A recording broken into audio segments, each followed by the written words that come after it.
Good evening, friends. I'm here to present my presentation for the emerging technologies, and the assignment is regarding autonomous vehicles.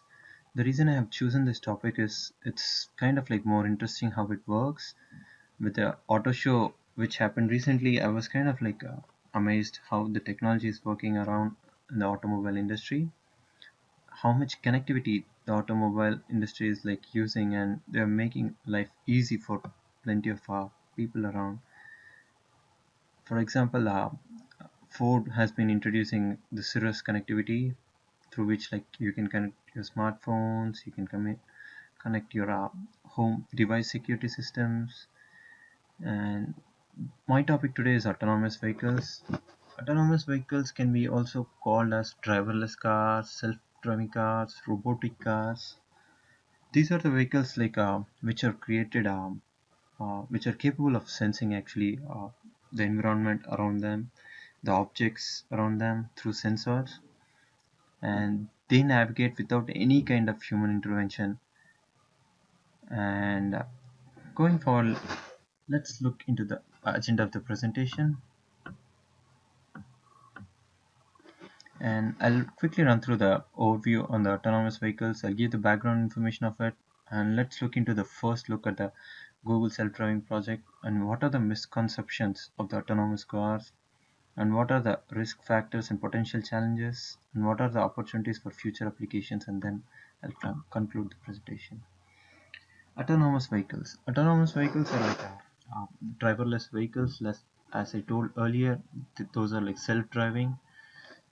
These vehicles like can sense the surrounding area through a radar or GPS or like a computer vision kind of thing.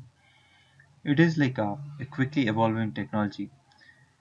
The first experiments like they started way too early in 1980s, but they have been like rapidly developing. Once it was considered as a science fiction, but not now. And I mean, in terms of the hype cycle, if you think about it, I mean, it represents the post Nexus stage. So maybe you can see autonomous vehicles down the lane 10 years from now. And it is shifting from pre-peak stage to pre-peak stage, and the transformation has taken like around 10%. And quickly running through the background of how autonomous vehicles came into existence. These were like actually initially were thought like for example, I mean, initially in 1920s 30s they started appearing into the picture, but never got into real force and momentum. But when they started in the early experiments in 1980s in Carnegie Mellon University, that's when it really took pace, and most of the automakers like Mercedes, General Motors, IAB, Bosch, Nissan, Renault, Toyota, Audi, Volvo, Tesla, and Peugeot. I mean, most of the companies started investing more on it to see the future of it. And let's look at the first look at the Google self-driving project. Today, we have something extra special for you guys, and you guys will be some of the first people outside of our team and outside of Google to ever ride in it.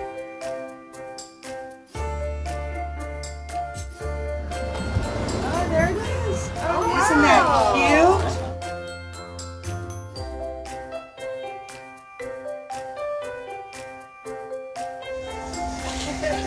Go ahead and buckle up. Okay, Annie, here we go.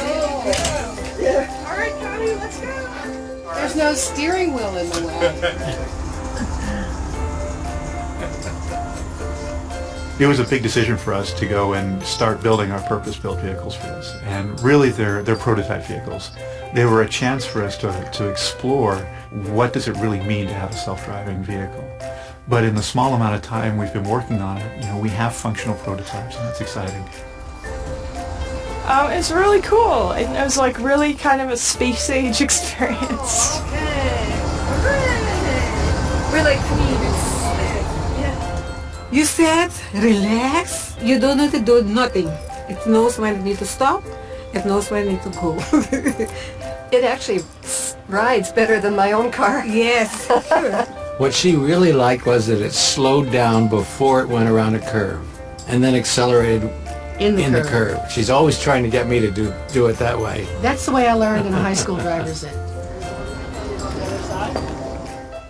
So if I had a self-driving car, I could spend more time hanging out with my kids or helping them with their homework, even just tending to them, finding out how their day was and not having to wait till you get home and have dinner and all that. So it'll be good. Human feeling of it is very well engineered and it is very smooth. There's nothing that makes you feel the least bit threatened. It's impressive. I'm totally in love with this whole concept. Our lives are made up of lots and lots of little things. And a lot of those little things for most people have to do with getting from place to place in order to connect and do things, and be with people, go places that they need to go and do things. And so there's a big part of my life that's missing, and there's a big part of my life that a self-driving vehicle would bring back to me. This is the first step for us, and it's really exciting to see the progress we've made. The opportunity for people to just move around and not worry about it, it's going to be incredibly empowering and incredibly powerful for people. I love this!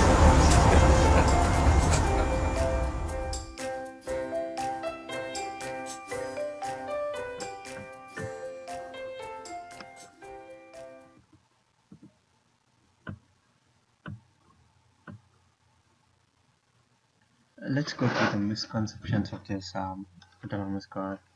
Driving assistance systems will evolve gradually into fully autonomous. This means currently it's not completely autonomous, and the classification says like this. There's a different level of classifications for autonomous cars, ranging from level 0 to level 4, and in which we have different levels. And right now, like the phase in which we are is currently kind of like around level, somewhere in the middle of level 3 and level 4.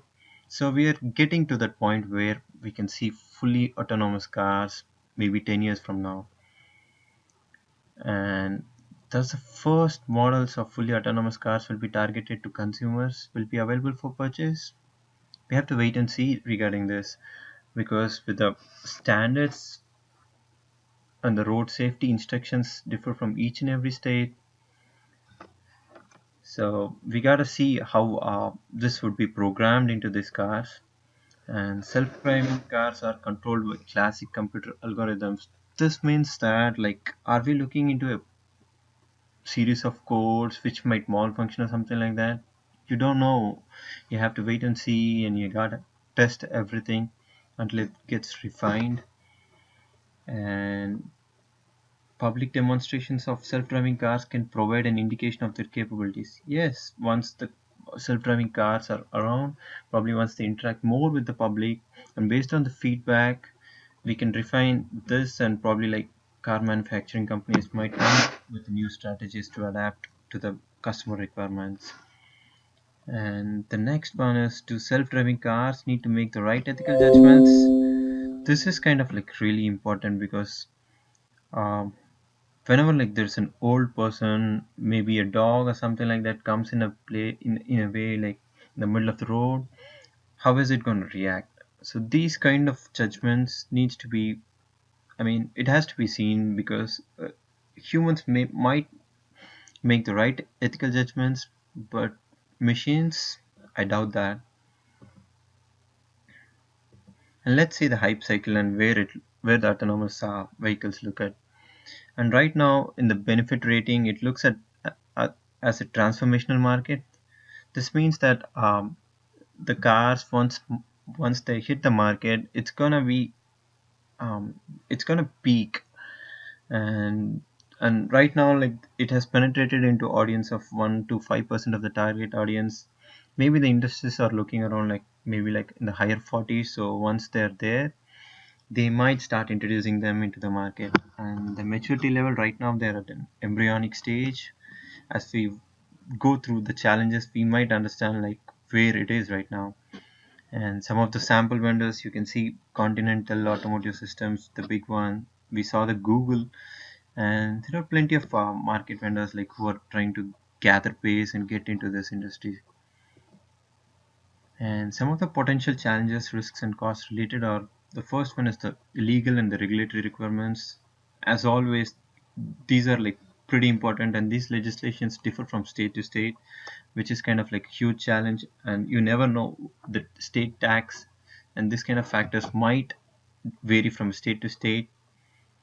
And the second one is absence of vehicle operator liability. Yes, here the liability and insurance is kind of like a complicated structure, like which ties in each factors. Like right now, like even when we buy a car, we go through the safety inspection checkings, like having an ABS, having a seatbelt inspection, and most of the security features, if they're going to be replicated into this autonomous vehicles, probably the insurance cost might come down, but you never know how well the plans might come in the market. And the substantial investment needs to be designed and build a new infrastructure to connect these vehicles may not be readily available. I mean, some of the questions here is like it might be regarding the parking, how these vehicles can be fitted in, because right now most of the parking lots and the parking systems of the infrastructure might have been built with the regular dimensions, and these are like pretty small. As we have seen, maybe the larger cars might come into fit into the right infrastructure, but for the smaller cars, definitely we are looking into some of the redesign in the infrastructure. And some of the other factors are like the software reliability. And right now, like we are using some softwares in this to sense the environment and give the response back to the engine so that like it accelerates or stops. So how far the software is reliable, and what is, I mean, we need to consider the adverse situations wherein like if a hacker or someone is getting into this and maybe injecting an SQL injection or something like that, how does it respond, and do we have any kind of control of stopping this car? So the next one is, if autonomous vehicle software becomes standard, a single flaw could lead to many accidents. Just now, what I was explaining regarding getting hacked, or like if the software is broken, what kind of adverse situations we'll be facing. And I have covered already the insurance policies and the type of policies which would cover and how would warranty be covered. We need to look into these factors, and some of the opportunities or applications which I see down the lane is like these autonomous vehicles can be replace the public and private transit services, maybe in airports, maybe in small places where like senior citizens cannot walk, they can use that. Even in schools, yes, the students cannot get their driver's license at a pretty young age, so there you go, parents, you can use this vehicle. And these vehicles we can use it more in traffic and parking corridors or too congested areas, maybe in downtowns, where you can have small lanes, dedicated lanes for these vehicles than the general lanes. So this is where the infrastructure and the changes in the infrastructure need to be made. And as per the intensive research, by 2020, Audi, BMW, and most of the automobile manufacturers are expecting these vehicles to be sold. And as per IEEE, it has been estimated that 75% vehicles will be autonomous in the near future. And in my conclusion, I think like going forward, they need to research vigorously on the safety, cost, and the benefit features of this technology. As technology has been evolving, policymakers needs to make sound policies and sound taxations on this. And in general, autonomous vehicles are thought to be permitted if when it the basic point I'm trying to say here is like they're going to replace the human drivers for sure one day.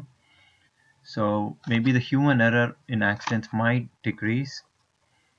And there was an interesting quote by Dr. Raj Kumar, who was the director of autonomous driving research from Carnegie Mellon University, saying that artificial intelligence necessary for a driverless car would not be available anytime soon. But the Detroit car manufacturers believe that the prospect of a fully self-driving car arriving anytime soon is pure science fiction, which balances it out. But most of the research going around. I mean, the big three here in Michigan are trying to get into the market and get into this new technologies and adapt and try to be a market differentiator kind of thing. And once these vehicles are in concept, maybe you can see it one time in an auto show in Michigan. And these are the references which I used. And thanks for listening patiently for my presentation. And if you do have any kind of questions, you can drop me an email at mselvara1@ltu.edu, or kindly post a comment under my post in YouTube. I'll respond it back within a day. Thank you.